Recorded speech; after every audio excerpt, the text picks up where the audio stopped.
Hello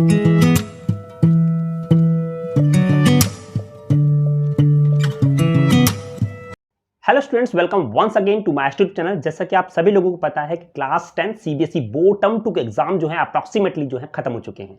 बच्चों को इस बात की अब चिंता हो चुकी है कि अब उनका एग्जाम रिजल्ट जो है कब आएगा।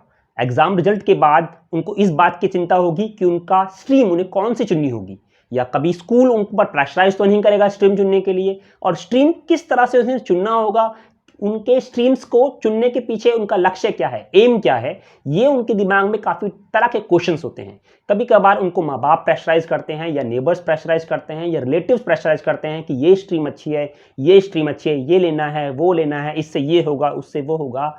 ये सभी तरह के क्वेश्चंस आपके दिमाग में बहुत तरह के मगअप हो जाते हैं, इस तरह से कि आप बिल्कुल जो है वो टेंस हो जाते हो कि आपको क्या करना है।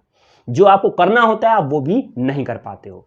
तो आज इस वीडियो के माध्यम से आज हम सभी बच्चों को ये बताने वाले हैं कि आप लोग जो क्लास 10th के एग्जाम, जो टर्म 2 के एग्जाम दे चुके हो, उनको आगे क्या करना है, किस तरह से करना है। ये छुट्टियां, जो गैप आपका पड़ा है, गैप जो आपका एग्जाम और आपके रिजल्ट के बीच में जो गैप आया है, उसको आप किस तरह से यूजफुल तरह से आप यूज कर सकते हो। उस टाइम को टाइम मैनेजमेंट के द्वारा किस तरह से यूज कर सकते हो, ताकि वो टाइम आपके लिए एक प्रेशियस टाइम बनकर वो टाइम के अंदर आप कुछ तरह का एक नया कर सको, नया क्रिएटिव कर सको, जो आपकी लाइफ में काफी इंपॉर्टेंट, आपकी लाइफ में काफी चेंज ला सके।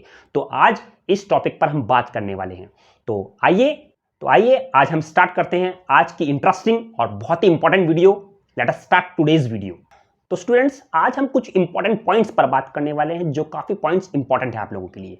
सबसे पहला पॉइंट उन बच्चों के लिए है जिन बच्चों के एग्जाम जो हैं टर्म 2 के बोर्ड के एग्जाम्स थोड़े सही नहीं गए हैं। अगर आप लोगों को लगता है कि आपके बोर्ड एग्जाम सही नहीं गए हैं, मैथ्स का या साइंस का, इवन एसएसटी का, अगर आपका कोई भी एग्जाम सही नहीं गया है, तो आप लोगों को जो टाइम है आपका, जो अभी आपका टाइम है और रिजल्ट तक जो आपका टाइम है, या आपके पास जो गैप आपके पास है, इस टाइम को आपको वेस्ट नहीं करना है। जो भी आपके पास यूजफुल टाइम है, इस टाइम को आपको यूज करना है आपकी स्टडीज के अंदर, क्योंकि आपको लगता है कि आपका वो एग्जाम या वो पेपर आपका सही नहीं गया है। ये बड़ी अच्छी बात कही आप। अगर आपने इस टाइम को मिस कर दिया तो क्या होगा, जब आपका रिजल्ट आएगा और रिजल्ट के बाद आपको 20 या 25 डेज का, इवन हो सकता है 15 डेज का आपको टाइम मिले री एग्जाम देने के लिए, तो वो जो टाइम होगा काफी कम टाइम होगा, और उस टाइम के अंदर ज्यादा सिलेबस करना, क्योंकि आपने एक साल तक जो सिलेबस किया, उस सिलेबस को आपको सिर्फ और सिर्फ 15 या 20 डेज में कंप्लीट करना होगा, जो कि इम्पॉसिबल होता है। और उसमें बच्चे सिर्फ यूजफुल कंटेंट ही उठाते हैं, जब वो कंटेंट उठाते हैं जिसमें ज्यादा मार्क्स वो स्कोर कर सकते हैं। तो अगर आपको वो सब्जेक्ट पता है जिसमें आपकी बैक आने वाली है, या आपकी परफॉर्मेंस लो है उन सब्जेक्ट्स के अंदर, तो आप उन सब्जेक्ट्स की तैयारी इन टाइम में कर लें, क्योंकि अगर टाइम चला गया तो टाइम दोबारा आना वाला नहीं है।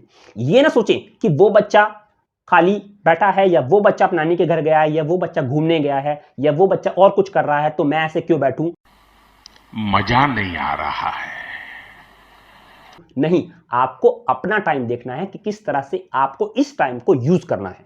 सबसे पहला पॉइंट है उन बच्चों के लिए जिन बच्चों को लगता है कि उन बच्चों की किसी एग्जाम में बैक आने वाली है, तो उन बच्चों को ये टाइम बिल्कुल वेस्ट नहीं करना है। सेकंड पॉइंट है हमारा उन बच्चों के लिए जिन बच्चों को लगता है कि आपके एग्जाम काफी अच्छे गए हैं और आपका रिजल्ट भी जो है आपके अकॉर्डिंग ही आने वाला है, क्योंकि बच्चों को पता होता है कि उन्होंने एग्जाम किस तरह से किया है। ना ही टीचर को पता होता है, ना ही पेरेंट्स को पता होता है, क्योंकि टीचर को यह पता होता है कि मैंने बच्चों को किस तरह से पढ़ाया है, लेकिन बच्चों ने किस तरह से उसे गेन किया है, कितना गेन किया है और कितना उसने अटेम्प्ट किया है एग्जाम के अंदर, वो बच्चे को ही पता है। अगर आपको पता है कि आपका एग्जाम बहुत अच्छा गया है और आपका रिजल्ट जो है आपके अकॉर्डिंग आने वाला है, जितना आपने एग्जाम में परफॉर्मेंस किया उस हिसाब से आपका रिजल्ट बनने वाला है, तो आपको चिंता की कोई बात नहीं है।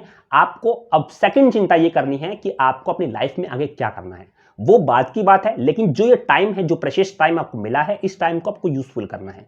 टाइम को यूजफुल करने के बहुत सारे तरीके हैं। आप सबसे पहले अपना, जो मेरे हिसाब से पहला पॉइंट आपका ये है कि आप कम्युनिकेशन अपनी अच्छी करें। कम्युनिकेशन हो सकती है आपकी इंग्लिश और हिंदी लैंग्वेज में, क्योंकि मैंने देखा है कि बच्चों की English as well as Hindi language में कम्युनिकेशन काफी वीक होती है। तो बच्चों को इंग्लिश और हिंदी लैंग्वेज में कम्युनिकेशन काफी अच्छी करनी है, वर्बल और नॉन वर्बल दोनों। उसके लिए आपको क्या करना है, उसके लिए जस्ट आपको अपने आप से एक वादा करना है कि मुझे रोज एक आर्टिकल या एक लेटर हिंदी में या इंग्लिश में रोज लिखना है, या एक लेटर या एक अपनी लाइफ स्टोरी हो सकती है, कुछ भी हो सकता है, या डेली रूटीन आपका हो सकता है, वो कुछ भी आपको लिखना है इंग्लिश में या हिंदी में। और आपको एक वादा करना है अपने आप से कि मैं कुछ भी करूंगा, या फोन पे किससे बात करूंगा, या इंटरनेट पे किससे मैसेजिंग करूंगा, या व्हाट्सएप चैट करूंगा, तो मैं इंग्लिश में ही करूंगा, नॉन इंग्लिश नहीं। नॉन इंग्लिश का मींस आप टूटी फूटी इंग्लिश का यूज नहीं करोगे, उसमें आप लोग English language, proper English language का यूज करोगे। तो प्रॉपर इंग्लिश लैंग्वेज से आपको ये पता लगेगा कि आप लोग कहां गलती करते हैं बोलने में और लिखने में, और उसके बाद आपकी धीरे धीरे कम्युनिकेशन स्किल जो है वो बेहतर होने लगेगी। लास्ट आपको ये करना है, जब आपको ये लग जाए कि हाँ मैंने इंग्लिश में लिखना सीख लिया है, तो आप लोग जस्ट एक मिरर के सामने खड़े हो जाइए और मिरर के सामने अपने अकॉर्डिंग जो आपको लगता है बोलने की कोशिश कीजिए। उससे आपका डर खुलेगा और आप लोग अच्छी इंग्लिश बोलना सीखेंगे। तो ये उन बच्चों के लिए था जो बच्चों को लगता है कि मेरा एग्जाम काफी अच्छा गया है और ये जो टाइम है काफी यूजफुल है, तो आपको इस तरह से इस टाइम को यूज करना। तो हमारा दूसरा पॉइंट है, दूसरा पॉइंट क्या है, मैथ्स को लेकर। सभी बच्चों को लगता है कि हम लोग जो हैं फर्स्ट से लेकर 10th तक मैथ्स पढ़ते आए हैं, अगर 10th के बाद अगर वो स्ट्रीम लेते हैं साइंस या फिर कॉमर्स, तो उन्हें मैथ्स पढ़ना पड़ेगा, आर्ट्स में उन्हें मैथ्स नहीं पढ़ना पड़ेगा। खत्म, bye bye, tata, good bye. ये आप लोगों की गलतफहमी है। आप लोगों को मैं बता दूं कि जितने भी आज के टाइम पे जितने भी कॉम्पिटिटिव एग्जाम्स होते हैं पूरे ऑल इंडिया लेवल पर, उनमें सब में सबसे ज्यादा मैथ्स ही पूछी जाती है। तो मैथ्स एक ऐसा सब्जेक्ट है जिसको आपको अवॉइड नहीं करना है। तो मेरे हिसाब से जो आपको एक टाइम मिला है, इस टाइम के अंदर आप मैथ्स के क्वेश्चंस जो हैं फर्स्ट क्लास से लेकर 10th क्लास तक जितनी भी एनसीईआरटी बुक्स हैं, अगर आपके पास कोई एनसीईआरटी बुक्स है या अगर आपको किसी प्लेटफॉर्म पर मैथ्स के क्वेश्चंस मिलते हैं, उन मैथ्स के क्वेश्चंस की प्रैक्टिस करें। इवन आप लोग 10th के मैथ्स की भी अच्छी प्रैक्टिस कर सकते हैं, 9th के मैथ्स की भी अच्छी प्रैक्टिस कर सकते हैं, 8th क्लास के मैथ्स की प्रैक्टिस कर सकते हैं। तो प्रैक्टिस करने से क्या होगा, आप लोगों की मैथ्स जो है इंप्रूव होने लगेगी।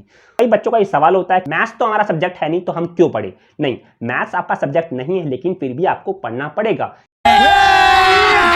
अभी मजा आएगा ना भिड़ो, क्योंकि लाइफ में मैथ्स काफी इंपॉर्टेंट है। और आप ये देखोगे कि आफ्टर जब आप ग्रेजुएट हो जाओगे, जब आप लोग जो है कॉम्पिटिटिव वर्ल्ड के अंदर फेस करोगे एग्जाम्स को, तो आप लोगों को मैथ्स सब्जेक्ट ही सबसे ज्यादा मिलेगा। तो आपको मैथ्स से पीछा नहीं छुड़ाना है, बल्कि मैथ्स के पीछे पड़े रहना है और मैथ्स को अच्छी तरह अपना एक टूल बना लेना है, एक हथियार बना लेना है कि मुझे मैथ्स करना है और बहुत अच्छा करना है। तीसरा पॉइंट हमारा ये है कि आप बच्चों को एक काम और करना है कि आपको अपने यूजफुल टाइम के अंदर थोड़ा सा टाइम जो है अपना डिवोट करना है करंट अफेयर्स के अंदर। अब करंट अफेयर्स के अंदर बच्चों की बहुत सारी शिकायतें होती है कि करंट अफेयर्स कहां से पढ़े। क्या वो करंट अफेयर्स पढ़े जो हमने हिस्ट्री में पढ़ा है, या वो करंट अफेयर्स पढ़े जो टीवी पर या किसी जगह पर हमें करंट न्यूज देता है वो पढ़े। तो आपको सिंपल कुछ नहीं करना है। करंट अफेयर्स का मतलब ये है कि डेली रूटीन जो गवर्नमेंट पॉलिसीज बनाती है उन पॉलिसीज के बारे में आप जानें, वो पॉलिसीज क्या कहती हैं। यह हो सकता है आप उन पॉलिसीज को अपने राइटअप के अंदर, जो मैंने कहा इंग्लिश लैंग्वेज को सुधारने के अंदर, आप रिटर्न में भी लिख सकते हो। उससे दो फायदे होंगे, आपको करंट अफेयर्स की भी नॉलेज होगी, प्लस आपकी वर्बल इंग्लिश भी काफी अच्छे होने वाली है। तो इससे आपको दोनों फायदे होंगे। करंट अफेयर्स बहुत इंपॉर्टेंट टॉपिक है, क्योंकि करंट अफेयर्स हर जगह हर फील्ड में आफ्टर 10th आफ्टर 12th जब आप फील्ड में जॉब करने जाओगे, इवन अगर आप किसी एमएनसीज कंपनी में भी जॉब करने जाते हो, तो वहां पर भी current affairs important role play करता है। जब आप लोगों से फेस टू फेस इंटरव्यू होता है, तब आप लोगों से करंट अफेयर्स के बारे में काफी ज्यादा नॉलेज जो है आपसे पूछी जाती है। क्योंकि जब मैंने अपना इंटरव्यू दिया था जैनपैक्ट कंपनी के अंदर, तो जो मेरे 8 राउंड्स हुए थे उसके अंदर भी मुझसे करंट अफेयर्स से रिलेटेड काफी क्वेश्चन जो है पूछे गए थे। तो उम्मीद करता हूं करंट अफेयर्स आप लोग अच्छी तरह मगअप कर लोगे और करंट अफेयर्स करने की कोशिश करोगे। अगर फिर भी आपको करंट अफेयर्स से कोई प्रॉब्लम होती है तो हम लोग आपकी मदद कर सकते हैं। चौथा पॉइंट है मेरा आपको रीजनिंग को लेकर। रीजनिंग सब्जेक्ट आपके लिए एक नया सब्जेक्ट होगा। रीजनिंग का मतलब होता है तर्क शक्ति। आपने देखा होगा कि जब आपके नॉर्मल एग्जाम्स होते हैं, कोई कहीं पे आपने एग्जाम फिल करा, एग्जामिनेशन फॉर्म फिल करा, तो वहां पर कुछ टाइप के क्वेश्चंस आते हैं, जैसे 1 2 3, उसके बाद क्या आएगा, आपको 2 ट्रायंगल दे दिए, फिर 3 ट्रायंगल दे दिए, उसके बाद कितने ट्रायंगल आएंगे। तो इस तरह के क्वेश्चन आपके रीजनिंग में पूछे जाते हैं। तो रीजनिंग सब्जेक्ट जो है अभी तक आपका सब्जेक्ट नहीं था, लेकिन रीजनिंग को अब आपको अपना सब्जेक्ट बनाना है। अच्छा, ये एक इंपॉर्टेंट बात है कि जितने भी मैंने पॉइंट्स बताए हैं आपको, ये सारे पॉइंट्स आर्ट्स, कॉमर्स और साइंस स्ट्रीम सभी बच्चों के लिए हैं, क्योंकि ये सारे पॉइंट्स आप लोगों की लाइफ बना सकते हैं। तो मैं आपको बताने वाला था रीजनिंग के बारे में। तो रीजनिंग जो है आपको एक मजबूत करनी है। रीजनिंग ऐसा टॉपिक है जिसके अंदर बहुत सारे डिफरेंट टॉपिक्स आते हैं। ठीक है। तो उस रीजनिंग टॉपिक को आपको उठाना है, नॉर्मल क्वेश्चन से आपको शुरू करना है, बेसिक से लेकर एडवांस तक आपको जाना है, क्योंकि रीजनिंग हाई लेवल तक पूछी जाती है जब आप लोग एंट्रेंस एग्जाम दोगे। तो रीजनिंग भी एक अच्छा सब्जेक्ट है जिसकी आप अगर अभी से ही प्रैक्टिस करोगे तो मेरी उम्मीद है कि आप आने वाले समय के अंदर बहुत अच्छी रीजनिंग जो है सीख सकते हो। तो ये सभी टॉपिक्स आपके लिए जो ये सारे पॉइंट्स मैंने आपको बताए हैं, सारे पॉइंट्स काफी इंपॉर्टेंट हैं आप बच्चों के लिए जो क्लास 10th के एग्जाम दे चुके हैं और जो क्लास 12th के एग्जाम के बाद खाली बैठने वाले हैं, उन सभी बच्चों के लिए। अगर आप लोग मैथ्स, रीजनिंग, करंट अफेयर्स, इन सभी टॉपिक्स से अगर आप कुछ क्वेश्चंस लेना चाहते हैं तो आपकी हम जो है जरूर मदद करेंगे। मैं आपकी जरूर मदद करूंगा एक वीडियो बनाकर, ताकि आपको समझ आए कि करंट अफेयर्स से किस तरह का टॉपिक आपको पढ़ना है, मैथ्स से आपको किस तरह से टॉपिक्स आपको पढ़ने हैं, रीजनिंग से आपको किस तरह का टॉपिक पढ़ना है। तो इन सभी के अंदर मैं आपकी मदद कर सकता हूं, लेकिन सबसे पहले आपको अपना देखना है कि आपको किस तरह से टाइम मैनेज करना है।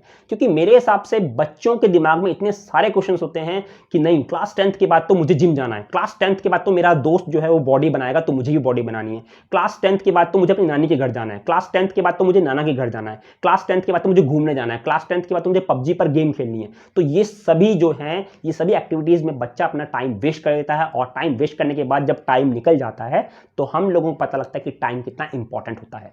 तो टाइम को आपको मैनेज करते चलना है। मैं ये नहीं कहता कि आपको बाकी जो एक्टिविटीज हैं जिसमें आप लोग अपना लेजर टाइम बिताते हो वो आप ना बिताओ, आप उस लेजर टाइम को भी यूज करो अपनी एक्टिविटीज के अंदर। एक्टिविटीज ऐसी हो जिसमें आप कुछ क्रिएटिव कर सको। एग्जाम्पल, आप ड्राइंग कर सकते हो अगर आपको ड्राइंग में इंटरेस्ट है, अगर किसी को सिंगिंग में इंटरेस्ट है तो सिंगिंग कर सकता है, अगर किसी को डांसिंग में इंटरेस्ट है तो डांसिंग कर सकता है। लेकिन क्रिएटिव आइडियाज को अपने साथ साथ रखना है और अपनी स्टडीज को भी अपने साथ साथ रखना है। अपार्ट फ्रॉम दीज अपनी लाइफ को भी मेंटेन करते चलना है, ताकि आने वाले समय में आपको ये फील ना हो कि जो गया टाइम मुझे खराब नहीं करना चाहिए था।